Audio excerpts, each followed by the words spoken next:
Tiga tersangka baru susul Johnny G. Plate dan kawan-kawan. Penyelidikan Kejagung belum selesai. Kebanyakan peserta pria, panitia pesta seks, sediakan wanita dan harus ikuti aturan main. Mahfud MD ungkap penyebab kasus TPPU 349 triliun rupiah. Kemenkyu jalan di tempat. Dito Mahendra ditangkap saat tengah liburan di Bali. Vonis Media akan membahas sejumlah pemberitaan selama sepekan ini, di mana berita yang kami sajikan berskala lokal, nasional, dan internasional. Ulasan tentang persoalan hukum, peristiwa korupsi, pencucian uang, dan kriminal secara umum. Semua kita rangkum dalam program Delik, deretan lintas hukum dan kriminal.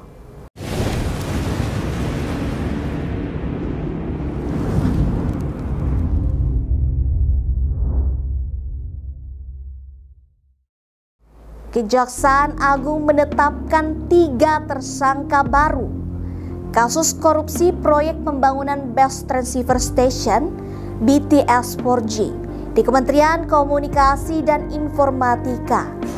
3 tersangka baru tersebut yakni Direktur Utama PT Sunshine Exindo Jemi Setiawan, Kepala Divisi Last Mile dan Backhaul Bakti di Kementerian Komunikasi dan Informatika Kominfo Feryandi Mirza, dan pejabat pembuat komitmen PPK Bakti Kominfo Alvano Hatorangan. Dengan penetapan tersangka ini, maka total jumlah tersangka korupsi BTS Kominfo sebanyak 11 orang. Bersama saya Vanessa, inilah informasi selengkapnya di program Delik, deretan lintas hukum dan kriminal. Tersangka kasus korupsi proyek pembangunan Bus Transceiver Station atau BTS 4G di Kementerian Komunikasi dan Informatika bertambah. Kejaksaan Agung menetapkan 3 tersangka baru dalam perkara yang menjerat Johnny G. Plate dan kawan-kawan. Berdasarkan kesimpulan Badan Pengawasan Keuangan dan Pembangunan, proyek tersebut telah merugikan negara 8,32 triliun rupiah. Direktur Penyidikan Kejagung Kuntadi mengungkapkan, 3 tersangka baru tersebut yakni Direktur Utama PT Sunshine Exindo Jemi Setiawan, Kepala Divisi Last Mile dan Backhaul Bakti Kementerian Komunikasi dan Informatika Kominfo Feryandi Mirza, dan pejabat pembuat komitmen PPK Bakti Kominfo Alvano Hatorangan. Dengan penetapan tersangka ini, maka total jumlah tersangka korupsi BTS Kominfo sebanyak 11 orang. Ketiga orang tersebut setelah dilakukan pemeriksaan telah dinyatakan cukup alat bukti untuk ditetapkan sebagai tersangka, dan selanjutnya ketiganya kami lakukan tindakan penahanan untuk 20 hari ke depan. Kuntadi menerangkan, ketiga orang tersangka baru diduga telah melakukan pelanggaran tindak pidana korupsi pasal 2 dan pasal 3 Undang-Undang Tipikor Jo pasal 18 Jo pasal 55 ayat 1 ke 1 KUHP. Menurut Kuntadi, Alvano selaku PPK diduga telah memanipulasi kajian untuk seolah-olah dapat diselesaikan 100% apabila diberikan waktu perpanjangan. Dan belakangan terbukti perpanjangan diberikan, ternyatanya pekerjaan tersebut tidak selesai karena diduga isi dari kajian tersebut diduga tidak menggambarkan kondisi real dari penanganan proyek dimaksud. Kemudian Jemi diduga telah menyerahkan sejumlah uang pada AAL, IH, GMS, dan MYM dalam rangka untuk mendapatkan pekerjaan proyek pembangunan infrastruktur BTS paket 1 sampai dengan 5. Lalu peran dari perbuatan Feryandi selaku kepala divisi bersama-sama dengan AAL telah mengondisikan perencanaan, sehingga akibat perbuatannya itu memenangkan penyedia tertentu yang telah dilakukan sebelumnya. Penetapan 3 tersangka baru ini dilakukan setelah 2 bulan penetapan Muhammad Yusrizky Mulyana. Ketua Komite Tetap Energi Terbarukan Kamar Dagang dan Industri Indonesia Kadin Indonesia ditetapkan tersangka pada Kamis 15 September. Sedangkan tersangka ketujuh, Windy Purnama, orang kepercayaan Irwan Hermawan pada Mei 2023. Untuk tersangka, Yusriski berkas perkara telah dilimpahkan tahap 2 dari jaksa penyidik kepada JPU Kejari Jakarta Selatan pada 16 Agustus.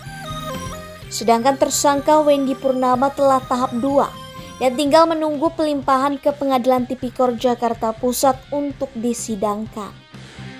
Kemudian, 6 tersangka lainnya yang sudah terlebih dahulu disidangkan, yakni Anang Ahmad Latif selaku Direktur Utama Bakti Kementerian Komunikasi dan Informatika, Galubang Menak GMS selaku Direktur Utama PT Mora Telematika Indonesia, dan Yohan Suryanto YS selaku Tenaga Ahli Human Development HUDEP Universitas Indonesia tahun 2020. Tersangka lain adalah Mukti Ali, tersangka dari pihak PT Huawei Teknologi Investment, dan Irwan Hermawan selaku Komisaris PT Solitech Media Sinergi. Kemudian mantan Menteri Komunikasi dan Informatika Menkominfo Johnny G. Plate. Polres Metro Jakarta Selatan berhasil menggagalkan kegiatan pesta seks di salah satu hotel di kawasan Semanggi. Polisi mengamankan 4 tersangka yang merupakan panitia penyelenggara pesta seks tersebut. Menurut keterangan Kasat Reskrim Polres Metro Jakarta Selatan, AKBP Bintoro, pesta seks tersebut telah berlangsung di 2 tempat, yakni Bogor, Jawa Barat, dan Cilandak, Jakarta Selatan. Untuk peserta yang mengikuti pesta seks tersebut, dikenakan biaya Rp1 juta setiap orang. Uniknya, para tersangka mempromosikan kegiatan tersebut di media sosial. Bersama saya Vanessa, inilah informasi selengkapnya di program Delik, Deretan Lintas Hukum dan Kriminal. Polres Metro Jakarta Selatan menggagalkan pesta yang akan digelar di sebuah hotel di kawasan Semanggi. Ada 4 tersangka yang ditetapkan polisi. Keempatnya merupakan pengelola dan pelaksana pesta seks itu. Kasat Reskrim Polres Metro Jakarta Selatan, AKBP Bintoro mengungkap, keempat tersangka TA, GA, YM, dan JL sekali ini menggelar acara ilegal tersebut. Mereka telah menyelenggarakan acara serupa di 2 kota, yakni Bogor, Jawa Barat, dan Cilandak, Jakarta Selatan. Menurut dia, setiap acara pesta seks yang digelar rata-rata diikuti 9 hingga 10 peserta. Pesta didominasi peserta laki-laki. Oleh karena itu, penyelenggara menyediakan perempuan dalam acara tersebut. AKBP Bintoro menuturkan, peserta saling bergantian pasangan selama acara berlangsung. Dia mengatakan, untuk mengikuti acara tersebut, peserta membayar Rp1 juta dan wajib mematuhi sejumlah persyaratan yang ditetapkan.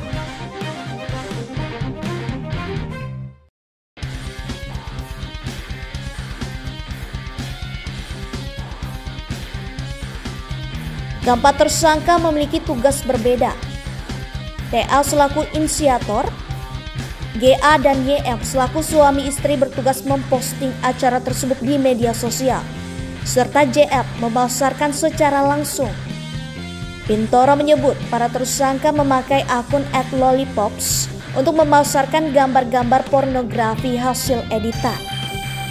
Hal itu bertujuan menarik orang-orang yang berkeinginan mengikuti pesta seks tersebut dengan menerapkan beberapa aturan yang wajib dipatuhi, seperti membayar biaya Rp1 juta bila ingin bergabung dalam pesta seks dengan DP 50%, termasuk kewajiban membawa alat kontrasepsi, tidak menggunakan obat kuat, serta wangi dan bersih.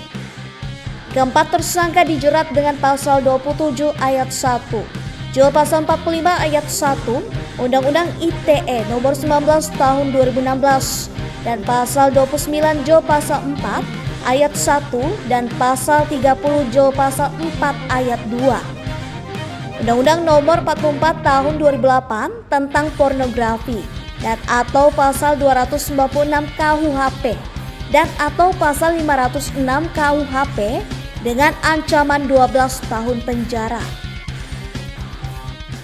Kasus dugaan tindak pidana pencucian uang TPPU sebesar 349 triliun rupiah di Kementerian Keuangan masih jadi sorotan. Menteri Koordinator Bidang Politik Hukum dan Keamanan Mahfud MD menemukan ada 300 laporan yang bermasalah di Kementerian Keuangan. Dirinya menjelaskan ada dokumen yang tidak dilaporkan dan ada juga dokumen tidak otentik atau diambil dari Google sehingga diduga palsu.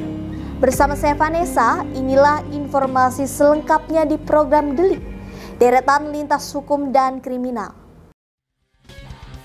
Menteri Koordinator Bidang Politik Hukum dan Keamanan Mahfud MD mengungkapkan kendala dalam mengusut kasus dugaan tindak pidana pencucian uang TPPU sebesar 349 triliun rupiah. Beberapa kendala itu mulai dari dokumen yang mengambil dari situs Google hingga klaim diskresi. Hasil temuan ini ada 300 laporan yang disampaikan bermasalah di Kementerian Keuangan. Mahfud menyebut 300 laporan itu beberapa sudah diselesaikan, namun tidak dilaporkan sesuai instruksi Presiden nomor 2 tahun 2017 sehingga tercatat masih bermasalah. Sementara sejumlah laporan lainnya masih perlu ditindaklanjuti. Masalah-masalah yang ditemukan, dokumen dilaporkan tidak ada atau tidak ditemukan. Yang kedua, dokumen tidak otentik. Kadang-kala hanya berupa fotokopi atau diambil dari Google sehingga ini diduga palsu. Selain itu, ada pula pegawai yang terjerat kasus tindak pidana dan tindakan disiplin administrasi. Namun, kasus tersebut tidak ditindaklanjuti secara pidana. Mahfud menjelaskan, sejatinya kebijakan diskresi diperbolehkan dilakukan oleh pejabat tertentu karena berkaitan dengan asas kemanfaatan hukum. Meski begitu, Mahfud akan menyelidiki pihak yang diduga memberikan diskresi tersebut.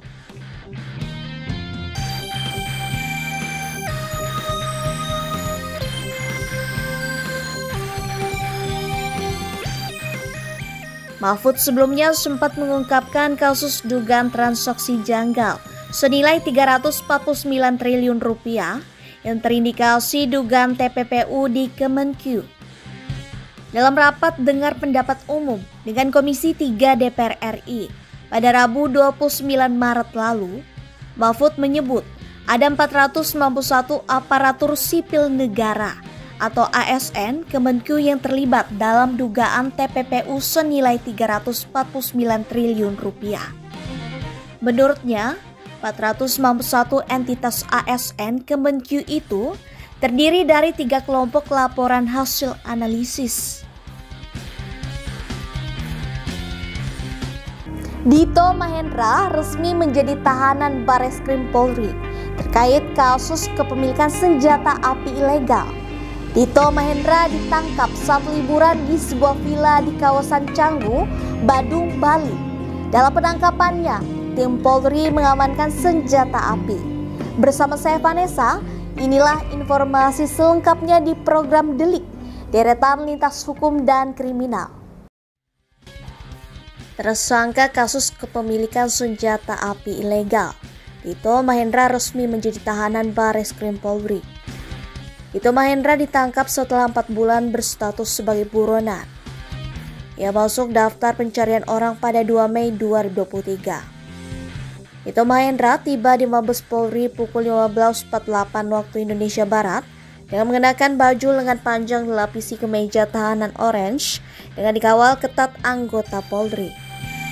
Dirti Pidum Bareskrim Polri, Brigjen Johan Dani Raharjo mengungkapkan, Dito Mahendra tidak melakukan perlawanan ketika ditangkap oleh tim Polri Kamis 7 September 2023 siang. Dito Mahendra ditangkap ketika tengah liburan di sebuah villa di kawasan Canggu, Badung, Bali. Dalam penangkapan tersebut, tim Polri mengamankan senjata api. Ada padanya, kita juga dapatkan 1 buah senjata api lagi. Kendati demikian, Jenderal Bintang 1 ini belum dapat menjelaskan secara terperinci jenis senjata yang diamankan. Johan Dhani mengatakan, Dito Mahendra langsung menjalani pemeriksaan setelah tiba di Mabes Polri. Setelah tiba di Mabes Polri, Dito Mahendra menyatakan dirinya akan membuka kasus yang menjerat dirinya. Namun, hal itu akan disampaikan setelah kuasa hukumnya tiba untuk mendampinginya menjalani pemeriksaan. Nanti saya bicara ya. Pengacara saya buka semua nanti. Nanti ada tunggu pengacara saya. Tunggu ya. Ya, saya nanti saya buka semua. Tunggu aja. Tunggu nanti faktanya ya. Tunggu ya. Kasus ini berawal dari penggeledahan yang dilakukan Komisi Pemberantasan Korupsi di rumah dan kantor Dito Mahendra yang terletak di Kebayoran Baru, Jakarta Selatan pada Senin 13 Maret 2023. Penggeledahan dilakukan terkait penyidikan dugaan tindak pidana pencucian uang mantan Sekretaris Mahkamah Agung Nur Hadi. Dari penggeledahan itu ditemukan 15 pucuk senjata api yang setelah ditelusuri oleh Polri, 9 diantaranya berstatus ilegal. 9 senpi itu adalah pistol Glock 17, revolver S&W, pistol Glock 19 ZAP, pistol Angstadt Arms, senapan Novels Rifleworks, senapan AK-101, senapan Heckler & Koch G36, pistol Heckler & Koch MP5, dan senapan angin Walther. Namun saat Dito Mahendra tidak diketahui keberadaannya, sehingga terus dilakukan pencarian oleh pihak kepolisian. Atas perbuatannya, Dito dijerat pasal 1 ayat 1 Undang-Undang Nomor 12 tahun 1951 yang mengatur soal kepemilikan senjata api ilegal. Ia diduga telah melakukan tindak pidana tanpa hak memasukkan ke Indonesia, membuat, menerima, mencoba memperoleh, menyerahkan atau mencoba menyerahkan, menguasai, membawa, mempunyai persediaan padanya atau mempunyai dalam miliknya, menyimpan, mengangkut, menyembunyikan, mempergunakan, atau mengeluarkan dari Indonesia sesuatu senjata api, amunisi atau sesuatu bahan peledak. Itu tadi informasi penting dan menarik selama sepekan dalam program Delik, deretan lintas hukum dan kriminal. Anda bisa mengakses berita lainnya di web kami di vonis.id dan di channel YouTube Vonis Media. Jangan lupa untuk komen, share, like, dan subscribe channel kami. Kami undur diri, sampai jumpa di minggu depan.